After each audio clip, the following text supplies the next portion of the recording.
Uma boa noite a todas as pessoas que se encontram aqui. Novamente estamos então retomando as atividades do programa de formação de tutores, coordenado pela professora doutora Adriana Moreira da Rocha Maciel. E para nós aqui então é uma grande satisfação retomar essas atividades desse programa, tendo em vista o período que nós passamos, que foi esse período de greve, onde os ciclos foram cancelados, sendo que as atividades no mundo presencial, no mundo virtual, estavam ainda em andamento. Alguns tutores estavam entrando em contato com um grupo de bolsistas, buscando saber informações sobre os ciclos. E então, novamente, nós retomamos essas atividades e hoje com um tema escolhido por vocês, que é regulamentação da tutoria à distância, diferentes enfoques.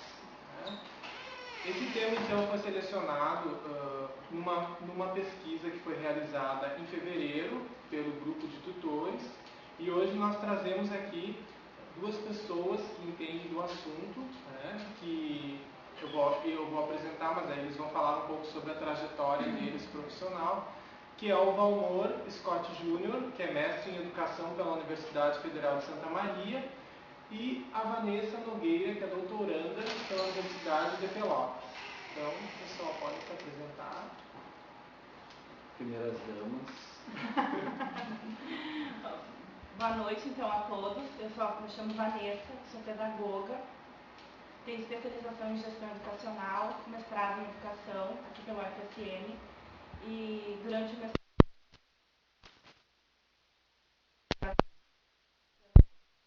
funciona a organização dessas práticas entre o professor e o tutor no âmbito da Universidade Aberta do Brasil. E atualmente faço doutorado em educação na Universidade Federal de Pelotas e continuo pesquisando educação à distância. Pode falar, Valmor. Obrigado. Bem, meu nome é Valmor Scott Jr., eu tenho formação em Direito, sou advogado, especialista em Direito Civil, mestre em Educação aqui pela Universidade Federal de Santa Maria, e atualmente eu desenvolvo junto com o Cosmos algumas pesquisas no que se refere à parte da legislação sobre o exercício das atividades da tutoria à distância. Então, Pessoal, então hoje nós vamos trazer algumas questões bem gerais que se referem em termos de atualidade da própria educação à distância no que toca à questão da legislação, do trabalho do tutor, do trabalho do professor, alguns conceitos que nós estamos trabalhando no grupo de pesquisa Cosmos, que já estão aparecendo nas pesquisas, na dissertação de mestrado, da Vanessa Nogueira, que a Vanessa vai comentar um pouco com a gente. A questão dos projetos de lei, que se referem às atividades do tutor à distância, do teletrabalho. Então, para começar, eu gostaria que a Vanessa falasse um pouco sobre a pesquisa de mestrado dela, sobre essa trajetória, sobre as dificuldades que ela teve em relação à pesquisa. Assim que tu falasse um pouco, assim, de modo geral, sobre a tua pesquisa, bem livre, assim. Bom, então o objetivo da minha pesquisa era identificar ou verificar como acontecem, como vem acontecendo as práticas pedagógicas no âmbito da Universidade Aberta do Brasil, foi feito especificamente no curso de pedagogia, onde eu entrevistei professores e tutores do curso e fiz uma análise a partir da fala desses sujeitos de pesquisa junto com as políticas públicas para a educação à distância. Como esses profissionais, como esses sujeitos, eles se sentem, eles percebem a sua prática, o seu cotidiano, a sua organização do pedagógico, e como as políticas públicas vêm balizando o trabalho desses profissionais, em que medida essa política colabora ou em alguns momentos dificulta o andamento do trabalho, do processo na educação à distância. Eu acho que um resumo da pesquisa seria isso. E eu gostaria que tu falasse um pouquinho sobre a questão da tutoria na tua pesquisa, sobre os sujeitos de pesquisa, como que se configura essa imagem da tutoria dentro da percepção dos sujeitos de pesquisa. Você poderia trazer um pouco dessas... Sempre que a gente fala em tutor, em pensar a questão do tutor enquanto profissional, do tutor enquanto professor, nós temos muita polêmica quanto a isso. É um campo muito novo ainda, né? A gente não tem um distanciamento histórico suficiente para pensar a questão da docência na educação à distância, mas porque nós não temos um modelo. A princípio, o próprio professor do ensino superior, do magistério superior, ele não tem uma formação específica pedagógica para ser professor, mas ele tem na memória a experiência dele enquanto aluno. Na educação à distância, a gente dificilmente tem na memória ou tem uma lembrança de um professor num ambiente virtual, num fórum, num chat, num blog. É uma coisa que está sendo constituída, que está sendo construída ainda aos poucos. Então, esse professor que passa, que tem uma transição do ensino presencial para o ensino à distância, ele não atua mais sozinho quando ele começa a trabalhar na educação à distância. Passa a ter outro sujeito junto com ele, outro profissional trabalhando ali, que é o tutor. E a gente tem uma questão que é: o tutor é ou o tutor não é professor? Como é que como as pesquisas têm visto isso, como a política tem pensado sobre essa questão? No curso que eu fiz a pesquisa, que foi o curso de pedagogia especificamente, todos os tutores têm licenciatura. Então, todos eles são, antes de serem tutores, eles já são professores. Né? Eles já têm a formação para ser professor. Mas, independente disso, os outros tutores dos outros cursos que não têm licenciatura, quando eles passam a atuar na educação à distância, se a gente considerar as características ou a descrição do trabalho do tutor na UAB, na Universidade Aberta, a gente tem algumas ações praticadas por esse sujeito que correspondem à docência. Aí a gente pensa assim: o que a gente entende por ser professor, o que é docente, ou quais são as características que vão englobar, que vão caracterizar o ser professor. Eu fiz uma pesquisa baseada na parte do ser professor, especificamente na professora Maria Isabel da Cunha, que elenca uma série de características do ser professor e do se constituir enquanto professor no ensino superior. Com essas características, ou com a definição que ela dá do ser professor, que é uma profissão muito complexa, que vai se dando na prática ou na medida que esse profissional passa a trabalhar efetivamente em sala de aula, e pensar o trabalho do professor e do tutor, a gente tem nesses dois profissionais características que são especificamente da docência. Pensando que tanto o professor como o tutor, os dois profissionais, eles exercem funções ou ações que são específicas do ser professor. Isso não quer dizer que só o professor é professor, nem que só o tutor é tutor, ou que só um faz uma coisa e o outro faz outra completamente diferente. Essas duas funções, de professor e de tutor, elas se complementam. Uma não substitui, eu acredito pelo menos que uma não vai substituir a outra. Que a gente não tem um professor que vai dar conta de todo o processo e nenhum tutor que vai dar conta desde a elaboração do material, da organização do ambiente, das avaliações, até a interação com os alunos. A gente tem o conjunto, a união desses dois profissionais, ele caracteriza, para mim, no caso, uma docência virtual compartilhada, que é o que o grupo de pesquisa vem trabalhando e vem aprimorando esse conceito.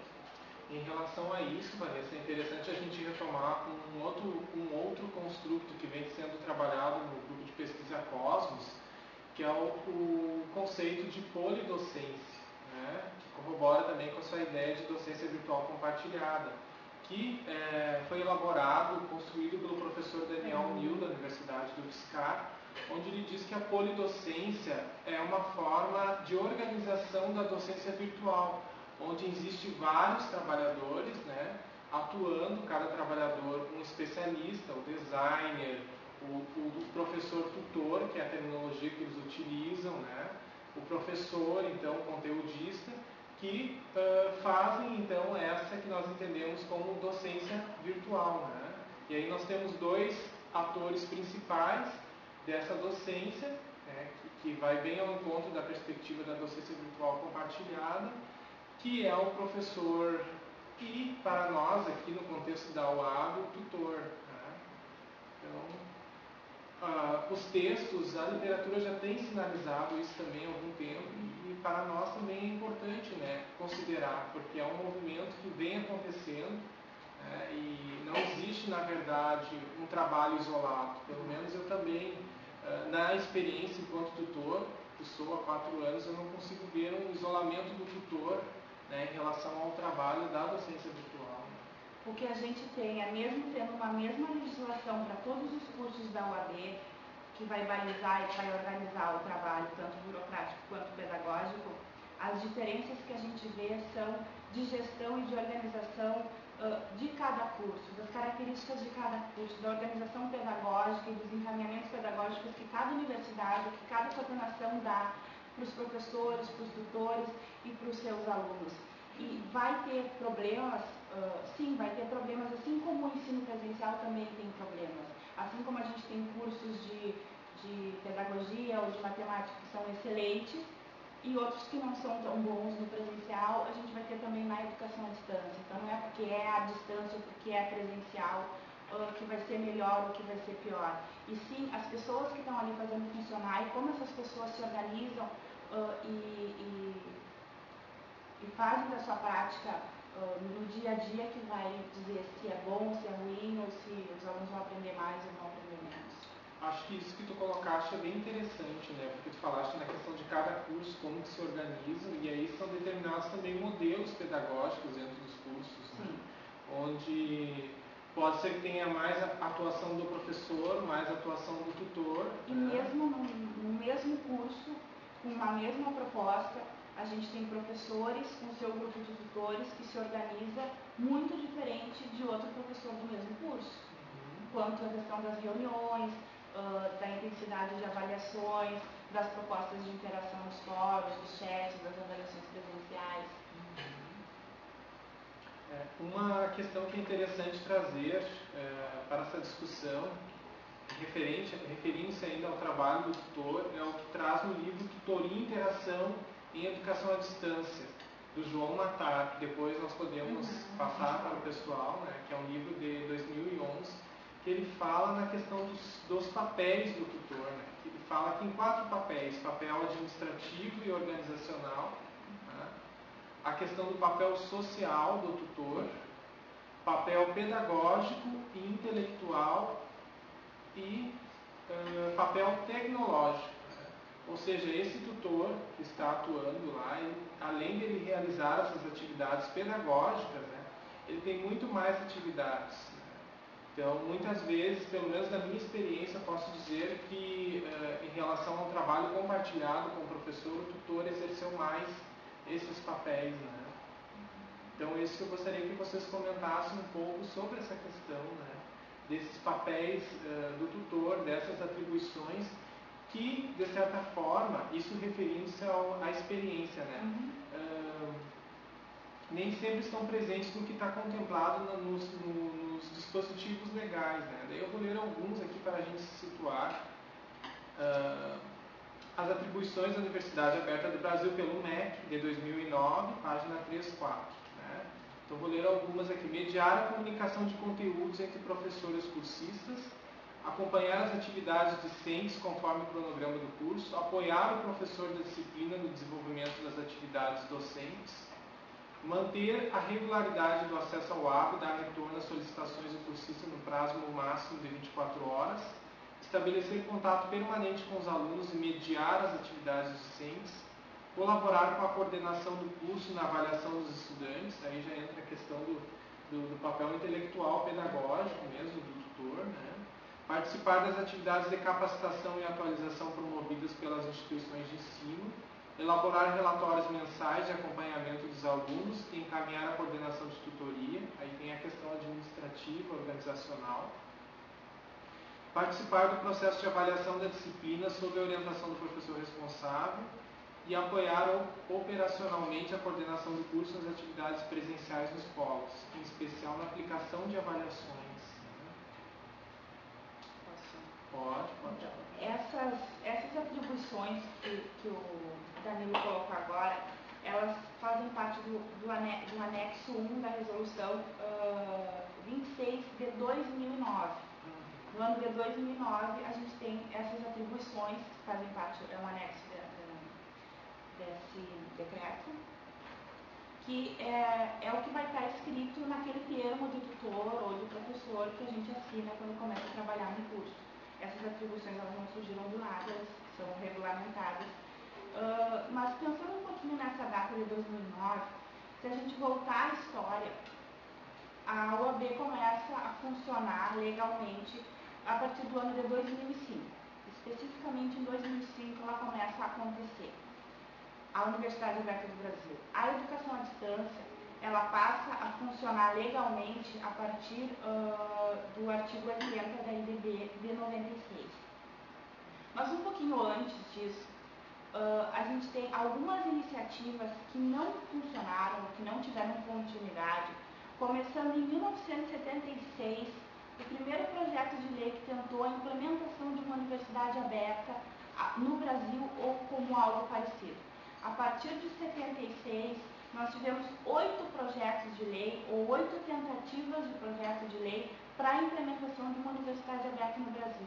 E somente em 2005 que a gente conseguiu que isso se efetivasse a partir do Fórum das Estatais e não de uma iniciativa desses projetos, mesmo que o último projeto de lei é muito parecido com o que foi aprovado e começou a funcionar a partir do Fórum das Estatais. Pensando assim, a gente tem, a partir de 2005, é muito novo ainda. E mesmo sendo muito novo, a gente vem sofrendo muitas modificações e essas modificações vêm acontecendo muito rápido na legislação. E a gente pensa às vezes assim que a gente vê uma lei ou lê uma notícia sobre uma lei como se ela tivesse surgido assim do nada, assim, aparecido como um milagre ou uma mágica. E as coisas às vezes não funcionam bem assim. Como, por exemplo, ele surgiu de uma iniciativa de estatais. Sim, no primeiro curso da Universidade Aberta, no curso o projeto piloto é no curso de administração, mesmo sendo voltado para as licenciaturas. A gente tem, sim, uma série de limitações de trabalho, quanto à contratação, quanto a toda a parte trabalhista, que vamos comentar um pouquinho com a gente também. Mas, em contrapartida, a gente tem um movimento de mudança e de tentativa de melhora disso, que é lento sim, não é do dia para a noite, né? São coisas que vão acontecendo assim com algumas iniciativas, como por exemplo os fóruns de área que foram criados dentro da Universidade Aberta do Brasil, que acontecem reuniões com os coordenadores de curso na CAPES todo ano, e esses coordenadores, eles pensam e eles reorganizam as políticas que já estão instituídas, que já estão funcionando.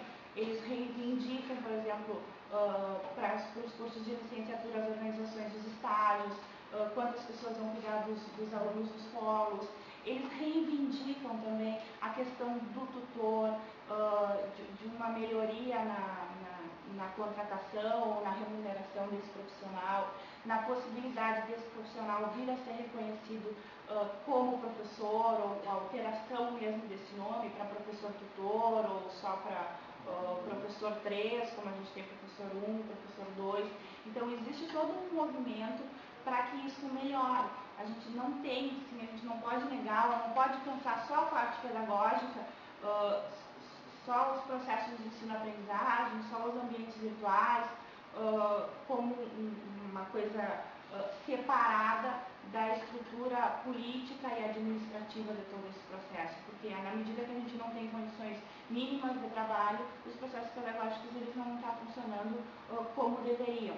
Mas, em contrapartida, enquanto a gente não tem essas condições ideais, né, enquanto a gente se movimenta e se organiza politicamente e pedagogicamente para alterar isso, eu acredito que o nosso trabalho deve sim ser feito com dignidade, com ética, mesmo a gente sabendo que essas condições elas não são as ideais. Mas se a gente parar, ou se a gente desistir, ou não acreditar mais na educação à distância, a gente não vai estar primeiro, participando desse processo histórico e, segundo, contribuindo ou colaborando para todas essas pessoas que, se não fosse por essa modalidade de ensino, elas não teriam acesso ao ensino superior, ou elas não teriam possibilidades mínimas de cursar um curso superior ou de frequentar uma universidade. É uma questão de uma pós-graduação, né, que nós temos muitos profissionais hoje que trabalham durante os dias e que é uma mão na roda, né? Tu falaste bem ali aquela questão onde tu falaste condições de trabalho, né? E que eu gostaria que nós pudéssemos abrir um pouco mais essa discussão, porque já tem estudos que tratam sobre essa questão das condições do trabalho do tutor, né, na educação à distância, porque a gente sabe que existe uma ideia, que existe a possibilidade de trabalhar em casa, no convívio com a família, né, mas ao mesmo tempo tem um outro lado disso, que são as próprias questões da sobrecarga de trabalho, da quantidade de trabalho que esse tutor tem, as questões de condições, estrutura, ergonomia, né? Lembrando também, claro, obviamente, que as instituições possuem seus polos, né? onde os tutores têm condições de exercer as suas atividades, né? Mas ao mesmo tempo a gente sabe que muitos deles atuam em suas casas, trabalhando com seus computadores, e a gente não tem ideia de que condições são essas, né? Então eu gostaria que a gente comentasse um pouco mais sobre isso, até a própria carga de trabalho mesmo, carga horária de trabalho. Falando assim agora, por exemplo, da mesma forma que o tutor ele não tem condições, digamos, uma legislação ou alguma parte administrativa que organize ou que pense isso, os professores também não têm. Os professores de educação à distância também não têm. Na sua grande maioria, eles são já professores concursados, professores de uma universidade, eles já têm uma carreira, mas quando se trata em contratação pela UAB, a gente ainda tem falta de uma organização para isso, de salas de reunião, ou de algumas universidades têm, outras não, a gente tem realidades muito diferentes de uma universidade para outra. Como aqui na nossa a gente tem o núcleo, né, de tecnologias, que tem salas que oferecem laboratórios, que temos essa sala aqui para videoconferências e para teleconferências, mas nem todas as realidades elas ainda são assim. Sim. Isso, de certa forma, repercute, né, na própria qualidade, né, da educação à distância, que é um ponto que para nós é importante, porque tem toda a questão da capacitação, da qualificação desses profissionais, que são tutores que, na minha opinião, são altamente qualificados. Geralmente é uma pessoa que já tem pós-graduação, que já está atuando, né, no mercado. Então, eu acho que isso é importante a gente trazer um pouco dessas questões e até para a própria constituição de uma legislação, né, e a aprovação de uma lei que dê um respaldo legal a esses profissionais. Eu acho que, legalmente falando, o que se percebe é que, como a história da educação à distância no Brasil ela é bastante recente, ainda tem muito a ser feito, já tem algumas iniciativas. Então, como a proposta hoje era trazer justamente a regulamentação do exercício da atividade de tutor EAD, eu fui buscar, na verdade, o que havia de mais atual. Então, eu tive acesso ao projeto de lei 2435 de 2011, do ano passado, ou seja, ele é bem recente, do deputado federal Ricardo Ezar Júnior, onde ele reestrutura, de certa forma, em 10 artigos, essas questões que já foram trazidas aqui, como o que se entende por tutoria EAD, os objetivos do tutor à distância, que eu não vou citar aqui, mas depois, no decorrer, se alguém tiver alguma dúvida, sem problemas, as atribuições do tutor em educação à distância e também o artigo 8º, que eu gostaria de citar porque ele é um dos que eu considero mais importantes, onde ele diz o seguinte: fica facultado a cada uma das instituições de ensino públicas ou privadas a atestarem o tempo de docência do trabalho exercido pelo tutor em educação à distância. Então, aqui esse tempo de docência, na verdade, se for fazer uma interpretação, ele equipara o tutor a docente, porque o docente desenvolve atividades docentes. Então aqui já pode surgir uma discussão no mesmo sentido que já tinha sido falado antes, sobre a terminologia professor-tutor para esse profissional, já que muitas vezes as atividades se fundem, então fica difícil tu separar e dizer exatamente tutor é isso e professor é outra coisa, porque a legislação dessa discussão teórica ela já começa a ser refletida o que realmente a sociedade exige essa modalidade de educação. Bem, inclusive sobre isso, como a Vanessa falou, dos fóruns que discutem esse assunto, eu tenho aqui da Faculdade de Educação da UNB, na verdade é um convite da professora Leda Fiorentini, que é a coordenadora da Cátedra Unesco de Educação à Distância, onde ela diz o quê? Ela diz que é necessário discutir esse projeto de lei, porque, ora, o tutor é situado como não sendo corpo docente, mas sim uma categoria profissional intermediária, como não professor, ora que se trata de uma função docente, né, como você sabe, onde já existem documentos legais, e ela chama então a sociedade, os parlamentares, a comunidade, as associações da área para discutir esse assunto devido à sua importância nesse momento. Então, a partir daí também tem autores que consideram essa questão do professor tutor já tentando coligar com aquilo que a lei, que o projeto de lei determina, e o importante é deixar claro também que esse projeto de lei, como ele é recente, não quer dizer necessariamente que ele vá se tornar lei, ou seja, como ele tem 10 artigos, ele vai sofrer algumas alterações, talvez não, talvez seja arquivado, talvez ele seja aprimorado e vá para a sanção da presidência da República. Então, é uma discussão que está muito latente, tanto pelos teóricos como pela legislação, e é importante a gente ter bem claro isso, né? Inclusive, eu trouxe aqui uma citação de Silva, que é de uma tese de doutorado da Universidade Federal do Rio Grande do Sul, do programa de pós-graduação em educação, uma tese de 2008, onde ele cita Lázaro e Ascensi, que são escritores espanhóis que já em 1989 diziam que ser tutor é ser professor que se encarrega de atender diversos aspectos que não são tratados nas aulas. O tutor também é o professor, o educador integral de um grupo de alunos. Então aqui a gente percebe que já existe esse movimento, tanto da legislação quanto dos pesquisadores, enfim, e dos teóricos, no sentido realmente do tutor como um professor. E a partir daí, o que se entende é que a legislação vai ter que reestruturar essas atribuições, mas, infelizmente, ainda nesse projeto de lei, conforme as atribuições que o Danilo falou, muitas se repetem e não há nenhuma inovação nesse sentido, a não ser o artigo 8º, que eu já tinha lido anteriormente. Então, o que eu acho interessante deixar pontuado é que a legislação está acompanhando essa discussão. Tem duas perguntas aqui da Neiva, uma é para o Valmor, outra é para a Vanessa, eu vou fazer primeiro para ele, que ela perguntou se há algum vínculo empregatício na função de tutor. Por enquanto, na verdade, o projeto de lei não existe uma profissionalização. Na verdade, ele se enquadra o tutor como bolsista, e isso ele não gera vínculo empregatício. Então, nesse sentido, que tem que ser discutida a profissionalização do tutor para mudar esse quadro e, enfim, sofrer as adequações necessárias.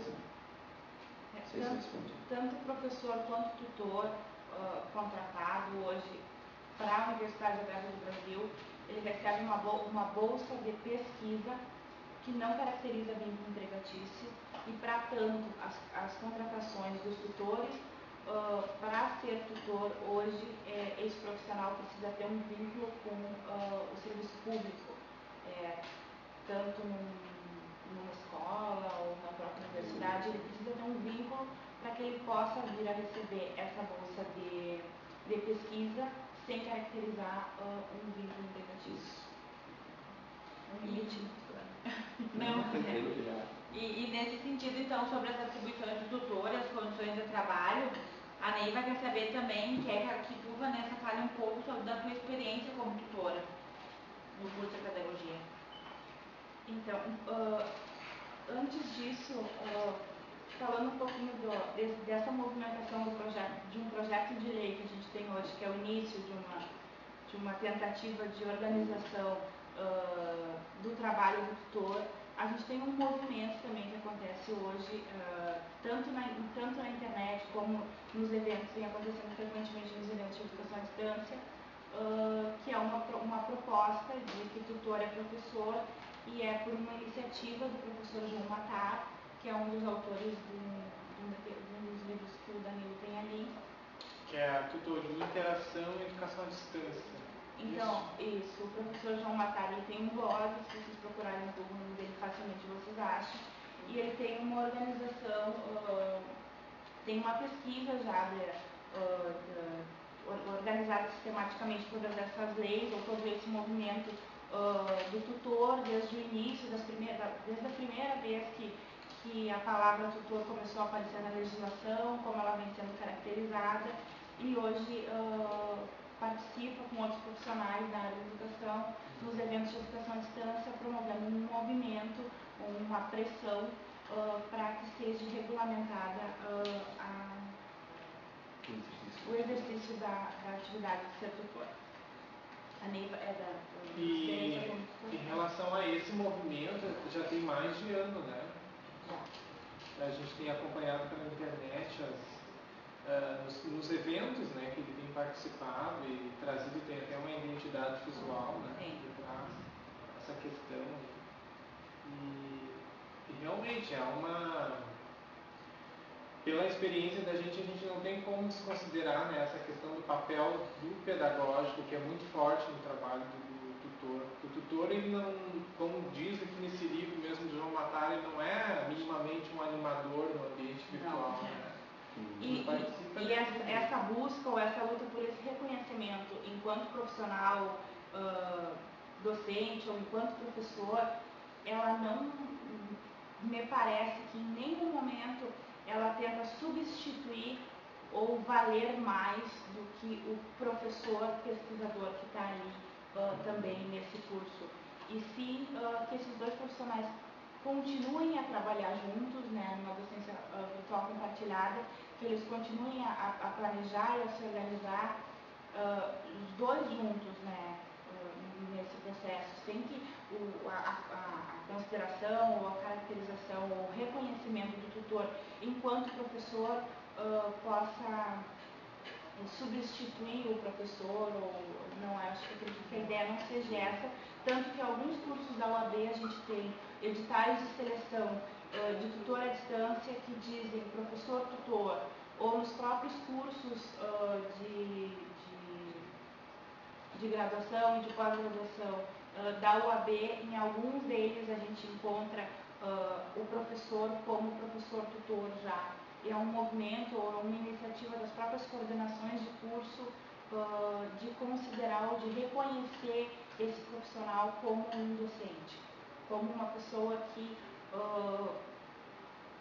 pratica ações específicas da docência. Porque, assim, o planejamento, a organização das avaliações, a organização do material, pensar e planejar as propostas que vão ser organizadas e que vão ser efetivamente trabalhadas são parte da docência ou do ser professor, da mesma forma que mediar esses processos de aprendizagem, estabelecer diálogos, corrigir as tarefas, mas não simplesmente corrigir um gabarito, mas ler e dar um retorno para esse aluno com uma consistência teórica daquela disciplina, também caracterizam ações da docência e do ser professor. Eu acho que isso é interessante também a gente pontuar a questão da própria caracterização da docência virtual, que permite que exista mais da necessidade de ter mais de um docente trabalhando, porque ela envolve um planejamento muito mais rigoroso, né, uma planificação bem maior. Desafio, né? É um desafio, né, que um só docente não daria conta. Então, outra ideia que é bastante forte é a questão do próprio compartilhamento pedagógico docente, onde tem essa troca, né, de saberes específicos para a resolução desses problemas, dessas questões didático-pedagógicas, né, que surgem no próprio caminho da docência virtual, né, porque é complicado tu fazer um material didático, tu preparar toda uma planificação de 8 a 10 encontros, né, tu fazer toda a mediação, tu corrigir todas as atividades, uma única pessoa é praticamente inviável, né? Então acho que 2 docentes minimamente, né, para esse trabalho. Vamos responder a pergunta da Neita, professora Isabel. Então, eu conheci a educação à distância, eu comecei a trabalhar com a educação à distância em 2001, entre 2000 e 2001. Eu trabalhei 5 anos como responsável do polo, na época a gente chamava de teleposto, de um polo de educação à distância da PUC, do Rio Grande do Sul, na cidade de Santana do Livramento. Na época, os cursos eram organizados um pouco diferente do que a gente tem hoje, ou como a gente conhece hoje na UAB. Tinham teleconferências, tinham videoconferências, nós tínhamos uma figura tinha o tutor e tinha uma figura de um monitor, que era a pessoa que organizava o material pedagógico, fazia os slides.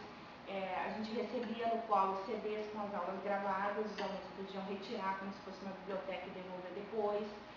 Era organizado, tínhamos defesas de especialização que eram feitas no polo, com a presença do responsável pelo polo, e feitas eram enviados slides e eram feitas por telefone, né? Nós tínhamos um 0800, era uma outra organização, era uma outra arquitetura, se chamava na época arquitetura pedagógica.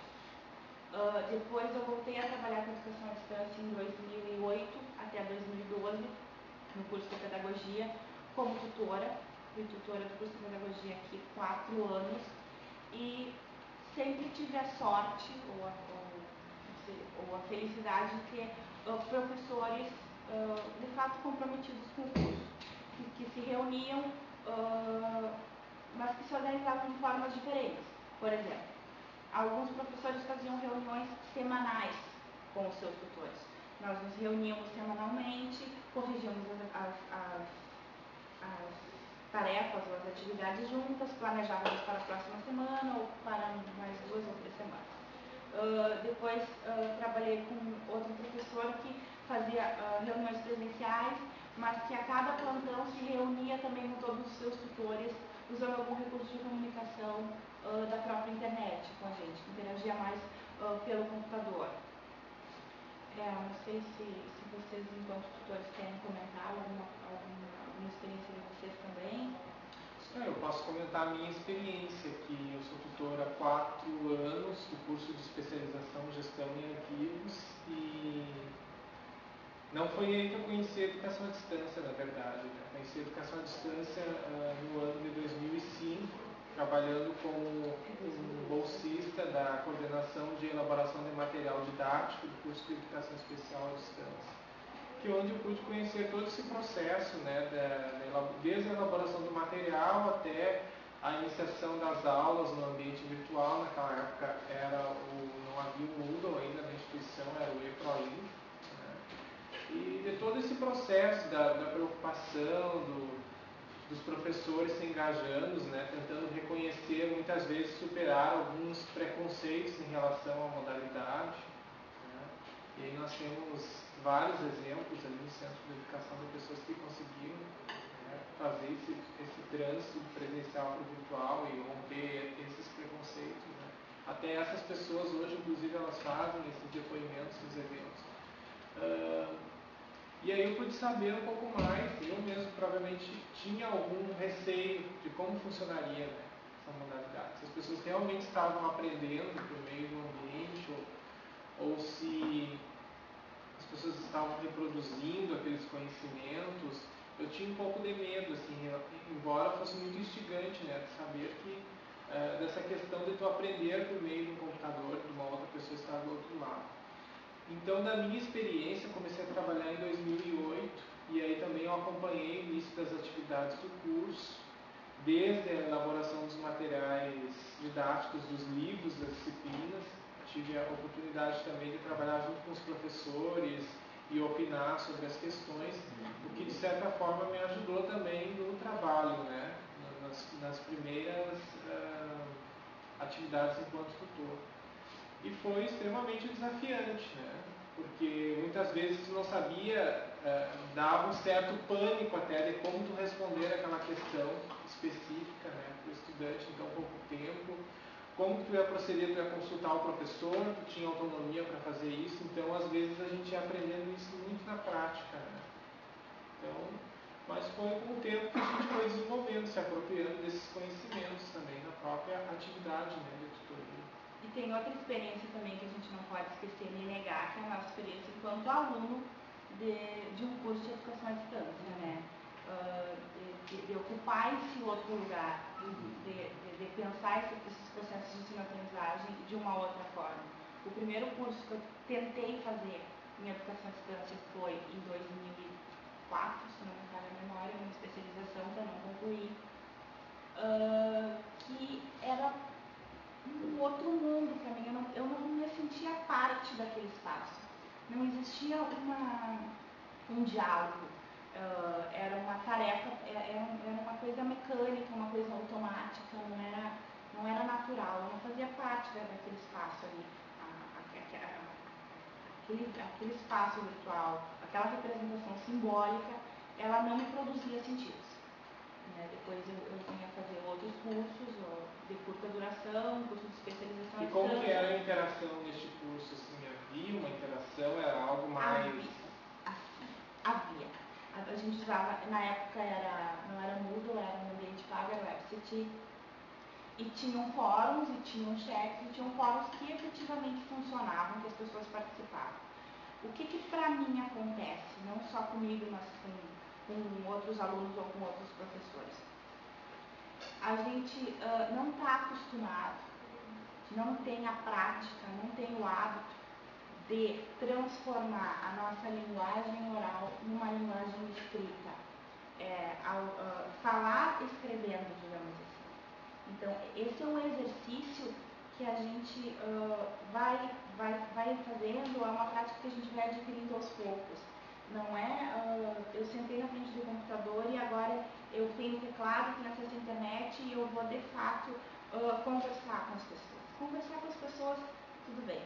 Agora, conversar com as pessoas ou estabelecer um diálogo com um fundo teórico, discutindo um conteúdo, sendo que anterior a isso, na minha experiência presencial, eu não tenho o hábito ou eu não tenho na memória nada parecido, é muito difícil. É muito difícil, tanto para o aluno quanto para o professor. É uma construção assim, que é feita aos poucos. O cuidado de escrever sem ofender o outro, a sensibilidade de escrever e tentar se fazer o mais claro possível sem estar enxergando o rosto do outro, a expressão que a outra pessoa está fazendo, se ela está com sono, por exemplo, as pessoas que estão aqui eu consigo ver se elas estão prestando atenção, se elas estão distraídas, se tem que fazer algum movimento diferente. E na educação à distância a gente não tem essa possibilidade. A gente tem outras possibilidades que não são possíveis no presencial e que a gente vai se apropriando delas, acredito que com o tempo. É um exercício que a gente vai fazendo. E com a própria necessidade também. Sim. E com a própria estímulo do tutor, né? Quando ocorre esse estímulo por meio da interação, essas provocações que Uma os tutores fazem, problematização. então faz com que a pessoa também desenvolva, né? Essa questão da própria qualidade da interação e da forma de interação no ambiente virtual. Né? Porque enquanto aluno tu entra no fórum e tem ali um debate sobre assunto X. Aí tu clica, abre, posta a tua resposta e não tem debate nenhum, as pessoas estão ali sozinhas.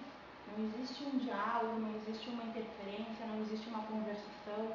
E assim, eu quero fazer a minha tarefa, eu estou com pressa, tenho outras coisas, eu fiz a minha parte e deu. E aí, em contrapartida, enquanto tutor, a gente vai acompanhando isso e vai buscando, talvez, estratégias para melhorar essas conversações, como, por exemplo, escreva a sua opinião e comente de pelo menos 2 colegas. Digamos que a gente termina obrigando no início ou forçando uma leitura para que se estabeleça um diálogo, para que a gente comece a exercitar, comece a ter essa prática, que comece a fazer parte do nosso dia a dia como um hábito.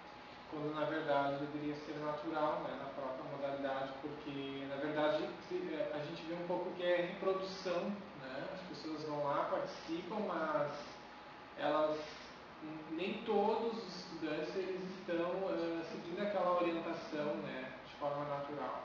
Eles vão lá, fazem a leitura e por vezes reproduzem, né, o que vem na sequência, ou não estabelecem um diálogo, né, uma conversação com o outro estudante que está ali. E até a questão da leitura, né?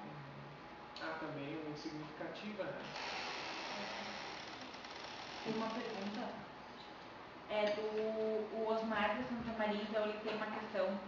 Ele quer saber sobre as semelhanças ou diferenças da educação à distância com o ensino presencial, considerando que, por exemplo, só na EAD tem uma pessoa para desenvolver a função de tutor. Então, para vocês falarem um pouquinho sobre isso. Pode. Então, pensar a educação à distância e pensar o ensino presencial. A primeira instinto que a gente tem é de fazer uma comparação entre essas 2 modalidades. Então, o que a gente pode pensar de características que a gente tem semelhantes ou de características que a gente tem diferentes?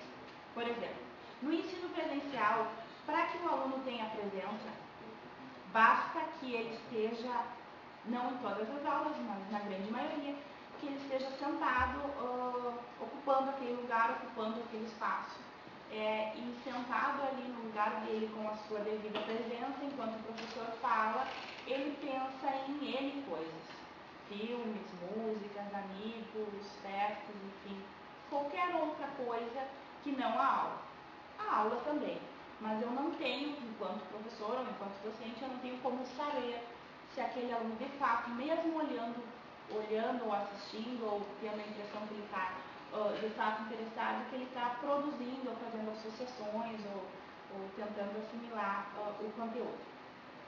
Na educação à distância, primeiro, se eu não ler a proposta, a atividade, o texto sugerido, se eu não fizer uma leitura e uma interpretação do que está escrito ali, do que está sendo proposto, e se eu não escrever ou não responder sobre aquilo, e para eu escrever ou para eu responder, eu tenho que ler, interpretar, buscar compreender, perguntar de novo se eu não entendi ou se o professor ou o tutor não foi claro, eu só existo e eu só tenho presença se minimamente eu fiz uma leitura ou eu acompanhei ou eu sei o que está acontecendo ali.